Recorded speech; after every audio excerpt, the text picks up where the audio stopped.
안녕하십니까. 이번에는 이제 네이버나 다음 카카오, 우리나라 이제 포털들도 참 이제 가짜뉴스 방치에 대해서 책임감을 좀 느끼게 되고요. 이런 이제 요즘 우리나라 워낙 이제 가짜뉴스나 또 최근에 딥페이크 뭐냐면 이제 피해 여성들이 많아요. 합성을 AI가 거의 나체 사진에 자기 얼굴에 나체 사진을 합성을 해가지고 퍼뜨리는 이런 이제 신종 범죄도 많은데 이거와 관련한 이런 이제 문제들 종합적으로 한번 보겠습니다. 먼저 이게 크게 문제가 된 게요. 프랑스 경찰이 텔레그램 창업자 텔레그램 있잖아요. 요거는 이제 우리 상당히 보안성이 아주 강하다 해가지고 비밀 좀 대화할 때 텔레그램은 이게 전부 통화나 메시지를 하죠. 저는 이제 비밀을 싫어해서 제가 텔레그램을 없애버렸어요. 깔아준 걸. 자꾸 비밀 전화가 많이 오니까 저는 이게 너무 스트레스 받으니까. 그리고 저는 핸드폰에 비밀번호 패턴 쓸 정도 없습니다. 한동훈 대표는 이제 비밀번호가 그때 20몇 짜리인가? 엄청나던데. 저는 이게 비밀번호 아예 없애버렸어요. 집사람 핸드폰 봐라. 그래 보라니까 안 보더라고요. 그냥 봐라. 이렇게 저는 비밀이 없는데 하여튼 이 중요한 게 텔레그램이에요. 워낙 이제 보안성, 비밀성 때문에 전 세계 9억 명이 보고 있어요. 9억 명이 가입된. 그런데 텔레그램 창업자가 파벨 두로프, 러시아 사람입니다. 파벨 두로프를 이제 프랑스 경찰이 공항에서 체포를 해버렸다. 나이도 40살이에요. 86년생이 어리죠. 파벨 두로프 40살이에요. 프랑스 공항에서 이제 긴급 체포를 해버린 거예요. 왜? 텔레그램에 보면 마약 밀매나 또는 이제 사이버 폭력, 테러 조장, 아동 성범죄 엄청나게 이 온상이 됐는데 왜 텔레그램 CEO로서 대표로서 이런 범죄를 방치하느냐? 이게 문제네. 방치하느냐? 우리나라에서도요. 옛날에 텔레그램 통해서 N번방 사건 있잖아. 성착취물을 유통하는 N번방 사건 또는 청소년 마약 유통 이게 크게 문제가 되고 있는데요. 제가 이제 프랑스 좀 이게 취재나 이게 자료들 쭉 검토해 보니 잘못하면 이게 징역 20년형이 예상된답니다. 징역 20년형. 이러면 이게 인생 끝날 텔레그램 창업자 CEO가 징역 20년이 예상된다. 엄청난 게 경종을 울리고 있는 거예요. 그래서 주로 이제 법적으로 보면요. 법적으로 보면 이게 유럽에는요. 유럽연합 EU잖아. 유럽에는 이제 이런 식으로 디지털 플랫폼 있잖아요. 플랫폼에 보면 이제 아주 범죄, 불법, 유해 콘텐츠는 삭제하는 이런 의무를 지우고 있어요. 그게 바로 이제 디지털 서비스법 DSA랍니다. DSA 디지털 서비스법을 만들어 가지고 예를 들어 이제 텔레그램 떠나서 페이스북, 유튜버, 구글 이런 데도요.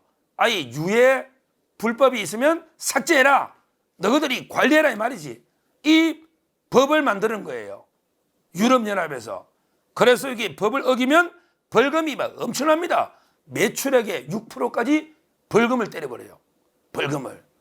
와, 저도 이게 유튜브 하면서 최재형 참칭 목사 북한에서 북한 같으면 이게 어떻게 처벌됐을 거다. 이 표현을 좀 하다가 저도 이게 주의하면 당했거든요. 동영상이.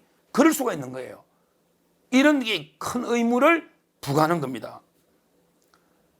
독일도 마찬가지예요. 독일도 이게 유해 콘텐츠가 플랫폼에 올라오면 24시간에 삭제해라. 이게 네트워크 집행법입니다. 독일에서도 네트워크 집행법. 그러니까 유럽부터 이런 디지털 플랫폼 업체들한테 강한 의무를 부과하는 거예요. 당신들이 돈은 벌지만 이런 불법 유해 콘텐츠는 당신들이 책임지고 걸려라. 그러니까 우리가 유튜브 방송할 때도 이게 막 유해 댓글에 유해 올라오면 삭제를 해야 된다 이 말이에요. 이런 의무를 부과하고 있는 거예요. 그런데 여기서 제가 말하고 싶은 거는 과연 이게 우리나라는 어떠냐? 우리나라는 어떠냐? 우리나라 네이버나 다음 카카오나 포털도 이게 가짜뉴스 불법 콘텐츠 엄청나게 유통되고 있는 이런 규제가 우리도 이게 좀 필요하다. 특히 좌파 세력들이 얼마나 이게 괴담을 퍼뜨리고 있습니까? 제가 며칠 전에 광우병 괴담, 그 다음에 사드 괴담, 그 다음에 후쿠시마 처리수, 이 세 가지가 3대 괴담이고 전부 엄청난 피해 본 국민이 있으니 이분들한테 소송을 무료로 국가가 소송할 수 있도록 지원해 주자. 이게 국가의 법률구조공단이나 정부 법무공단이 있잖아요. 통해서 지원해 줘. 이런 제안을 제가 했지 않습니까? 이런 가짜뉴스나 이런 피해, 괴담의 피해 계층이 많단 말이에요. 그런데 이걸 우리나라 다음 카카오나 네이버는 방치하고 있단 말이에요. 포털이 책임감을 좀 가져야 된단 말이에요. 이런 말도 안 되는 사드 춤추고 가발로 손혜원이나 표창원이나 광우병 청산가리 묻겠다는 김규리나 아니면 임종성이 이번에 재판 똥을 묻겠다 일본 거 먹는 이런 말도 안 되는 걸 하면 이게 잘라내야 된단 말이에요. 근데 번듯이 다 이게 방치하고 있잖아요. 가짜뉴스나 괴담을. 우리 옛날에 드루킹 일당도 그랬지 않습니까? 드루킹도 이게 이용한 거 아닙니까? 뻔히 알면서도 이게 방치한 이런 걸 걸러내야죠. 댓글 조작하면 드루킹의 범죄가 내부 업무 조작, 업무방해거든요. 근데 내부도 방조한 책임이 없잖아. 있다 이 말이죠. 알면 이상하면 그걸 걸러내야죠. 그 다음에 대선 때 우리 김만배가 윤석열 몸통 바깥쪽이 대장동 허위 몸통이 윤석열이다 말도 안 되는 가짜뉴스를 직전에 퍼뜨리면 이것도 네이버나 다음도 걸러내야 됩니다. 야 우리가 이거 어떻게 다 그러냐? 그러면 이게 무책임한 거예요. 본인들이 그만큼 이익을 누리면 최소한의 장치는 물론 의견 표현이나 여러 가지 팩트체크 최소한의 장치는 해야 되잖아요. 최소한의 장치는 그냥 무분별하게 방치해서는 안 된다 이 말이죠. 그리고 최근에 아까 말했지만 인공지능 AI를 이용해 가지고 합성해서 성범죄를 저지르는 오늘 국무회의 할 때 윤석열 대통령도 이게 언급했잖아요. 이것도 이게 심각한 이런 범죄가 마음대로 유통하고 있습니다. 우리나라도 유럽처럼 유럽이 법의 선진국이니까 유럽처럼 이게 가짜뉴스나 불법 콘텐츠 제작자나 그다음에 유포자는 물론이고 제작자 유포자는 물론이고 이런 인터넷 플랫폼에도 관리 책임을 엄중하게 묻는 이런 법을 만들어야 된다. 특히 우리 우파들은 가짜뉴스 못 퍼뜨립니다. 금방 당하고 우리 우파들은 양심이 있고요. 머리가 있어요. 머리와 양심이 있는 우파 세력은 그런 거 못해요. 대부분 이게 머리도 없고 양심도 없는 둘 중에 최소한 하나는 없는 이런 좌파들이 가짜뉴스를 많이 퍼뜨리고 있습니다. 퍼뜨리고 있어요. 좌파들이 소굴이 되고 있어요. 따라서 우리나라도 이제 이런 인터넷 플랫폼 이런 데 관리 책임을 지우는 이런 데 입법 규제가 시급히 필요하다.